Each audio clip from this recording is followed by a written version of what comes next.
మాజీ ముఖ్యమంత్రి జగన్మోహన్ రెడ్డి కొత్త ప్లానే వేశాడు. ఎందుకంటే తిరుపతి దేవస్థానానికి సంబంధించినటువంటి ప్రసాదం లడ్డు విషయం రోజు రోజుకి ముదురుతూ ఉంది.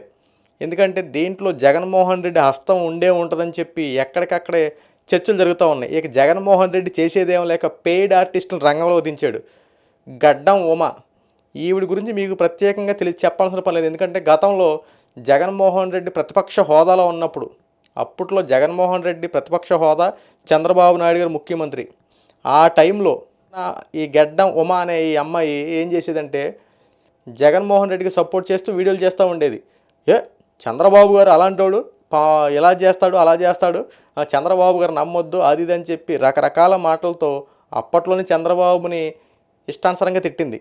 ప్రభుత్వాన్ని కూడా చాలా హేళనగా చేసి మాట్లాడింది. అంతేకాకుండా ప్రత్యేక హోదా జగన్మోహన్ రెడ్డి అయ్యేలోనే వస్తుంది అంటూ పోరాటాలు చేసి, అబ్బో మామూలు పోరాటాలు కదా, గడ్డం ఓమా చేసినట్టు పోరాటాలు చెప్పుకుంటే అబ్బో మామూలు విషయాలు కాదు. ఎందుకంటే దుమ్ము లేపేద్దాం అని చెప్పి ఎప్పుడు సందు దొరుకుద్దా జగన్మోహన్ రెడ్డిని హైలైట్ చేసుకుందామా అంటూ గడ్డం ఓమ అప్పట్లో ఎరగదీసేసేది.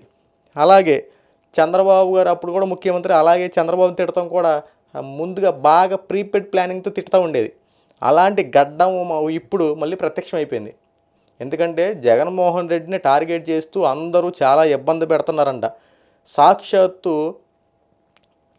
జగన్మోహన్ రెడ్డి దేవుడితో సమానం, అలాంటి జగన్మోహన్ రెడ్డి తప్పు చేయడు, అలాంటిది జగన్మోహన్ రెడ్డిని ఇష్టానుసారంగా మాట్లాడుతున్నారు కాబట్టి నేను ఖచ్చితంగా మాట్లాడడానికి వచ్చినట్టు గడ్డమేమో ఇప్పుడు ప్రెస్ మీట్లు పెట్టేసి అలచల్ చేసేస్తూ ఉంది.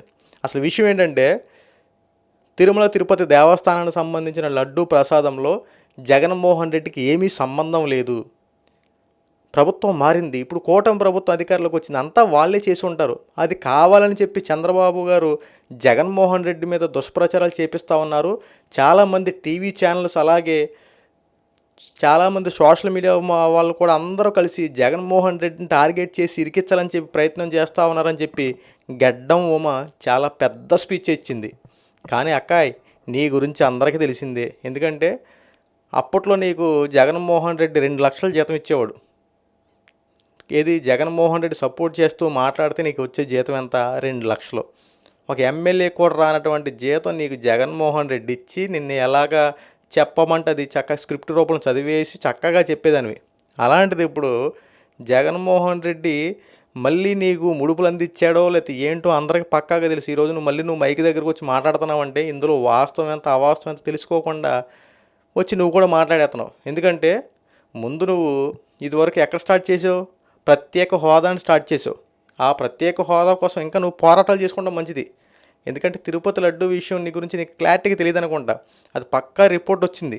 ఆ రిపోర్ట్లో ఏమేమి వచ్చినాయో, ఏమేమి కలిసినాయో, ఎటువంటి పదార్థాలు దాంట్లో కలిసినాయో ప్రతిదీ చక్కగా రిపోర్ట్లో పొందుపరిచారు.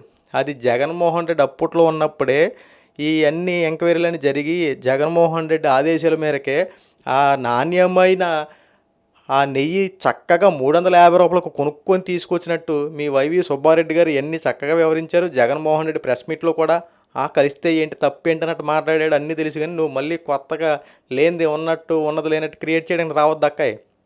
గడ్డం ఉమా అక్కాయ్, కొద్దిగా ఆలోచించి మాట్లాడడం మంచిది. ఎందుకంటే చాలా కాక మీద ఉన్నారు ప్రజలు.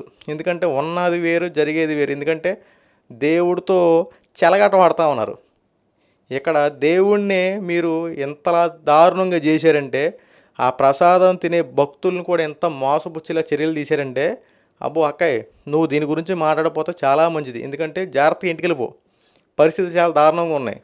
ఎందుకంటే అది పక్కాగా కల్తీ జరిగిందనే విషయం ప్రజలందరికీ తెలుసు. దాని గురించి ఎంక్వైరీలు జరుగుతూ ఉన్నాయి. పొరపాటున దీంట్లో నువ్వు దూరి ఏదో మ్యానిపులేట్ చేసే విధంగా మాట్లాడాలనుకున్నావు అక్కాయ్, రేపొద్దున భవిష్యత్తు ఉండదు అక్కాయ్. నీ మంచిగా వచ్చి చెప్తున్నా. ఎందుకంటే వాస్తవాలు తెలుసుకుని మాట్లాడు. ఇక్కడ పరిస్థితి 100%, అక్కడ దాంట్లో గ్రౌండ్ లెవెల్లో రిపోర్ట్ వచ్చింది. ఆ రిపోర్ట్ ఆధారంగా చేసుకుని ప్రతి ఒక్కరు మాట్లాడుతూ ఉన్నారు. అంతేగాని అవాస్తవాన్ని వాస్తవం చేసేలా, వాస్తవాన్ని అవాస్తవం చేసేలా పొరపాటు నువ్వు కనుక నోరెత్తావనుకో అక్కాయ్, దీని గురించి నువ్వు తీవ్ర పరిణామాలు ఎదుర్కోవాల్సి వస్తుంది. ఎందుకంటే నువ్వు ప్రత్యేక హోదా గురించి ధర్నా చేసుకోవడం చాలా మంచిది. నీకు చాలా మట్టికి తెలియదు జగన్మోహన్ రెడ్డి అక్కడ కల్తీ జరిగిందో, లడ్డూ విషయంలో అసలు ఏం జరిగిందో ఇవన్నీ నీకు క్లారిటీగా తెలుసుకోకుండా ఒక స్క్రిప్ట్ వచ్చేసింది, దాన్ని చదివేద్దాం, చదివితే మళ్ళీ జగన్మోహన్ రెడ్డి డబ్బులు ఇచ్చేస్తాడు, అయిపోతుంది, మళ్ళీ వెళ్ళిపోదాం, మళ్ళీ వచ్చేద్దాం, మళ్ళీ మురిగేద్దాం, మళ్ళీ ఉందాం అంటే కనుక కరెక్ట్ కాదు అక్కాయ్. పరిస్థితి ఇక్కడ చాలా సివియర్గా ఉంది అక్కయ్య. ఎందుకంటే నువ్వు అప్పట్లోనే జగన్మోహన్ రెడ్డి కోసం చాలా కష్టపడ్డావు, అధికారంలో తీసుకురావడం కోసం చాలా కష్టపడ్డావు అన్నట్టుగానే పాపం నీ దయతోనే పోనీ జగన్మోహన్ రెడ్డి అధికారంలోకి వచ్చడానికి ఉందాం. నువ్వు చేసిన పోరాటాలకే జగన్మోహన్ రెడ్డి అధికారంలోకి వచ్చడానికి ఉందాం. నువ్వు చేసినటువంటి మాటలకి, నువ్వు ఇచ్చినటువంటి ఆ ప్రోత్సాహానికి, నువ్వు చేసినటువంటి మొత్తం ఆ తిరిగిన విధానం బట్టి జగన్మోహన్ రెడ్డిని ముఖ్యమంత్రి చేసుకుందాం అనుకుందాం. ఇప్పుడు నువ్వు ఆగిపోయి ఓడిపోయి అనుకుందాం, అది కూడా ఓకే అనుకుందాం. ఎందుకంటే కేవలం 11 సీట్లకి పరిమితమైనటువంటి జగన్మోహన్ రెడ్డి ప్రజల్లో సరిగ్గా పరిపాలన చేయలేదు కాబట్టి 11 సీట్లు పరిమితమయ్యాడు.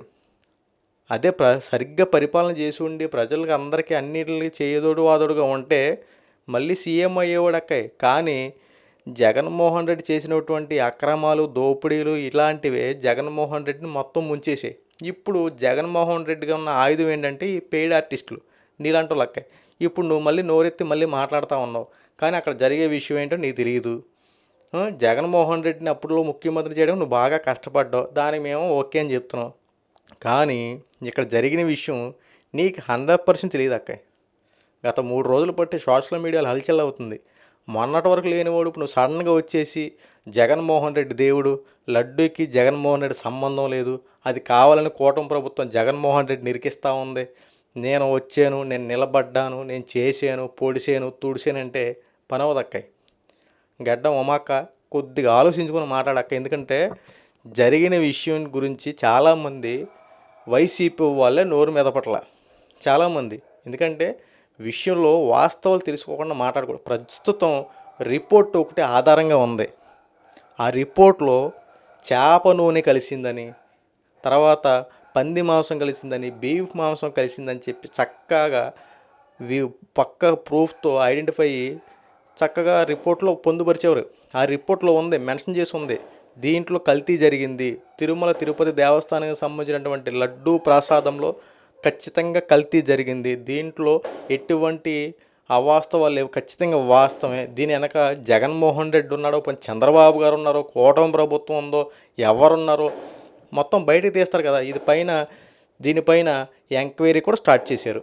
దానికి తోడు నరేంద్ర మోడీ గారు కూడా దీని మీద చాలా సివియర్ యాక్షన్ తీసుకోబోతా ఉన్నారు. జగన్మోహన్ రెడ్డి వస్తాడో, చంద్రబాబు వస్తాడో, పవన్ కళ్యాణ్ వస్తాడో, లేదా నువ్వు వస్తావో మాట్లాడే నేను వస్తానో, లేదా ఇంకెవడు వస్తాడో రేపొద్దున చూద్దాం అక్కయ్య. నువ్వు తొందరపడి జగన్మోహన్ రెడ్డి దేవుడు, జగన్మోహన్ రెడ్డికి సంబంధం లేదని చెప్పి పుసుక్కుని నోరు జారేసావనుకో, చాలామంది జనాలు కూడా పుసుక్కుని నోరు జారేసి ఏదో అనేయడానికి రెడీగా ఉన్నారు. ఎందుకంటే వాస్తవాలు తెలుసుకోకుండా మాట్లాడుతున్నావు కదా. నీకు మాత్రం రేపొద్దున భవిష్యత్తు ఉంటుందో లేదు కానీ ఒకసారి ఆలోచించుకక్కయ్య.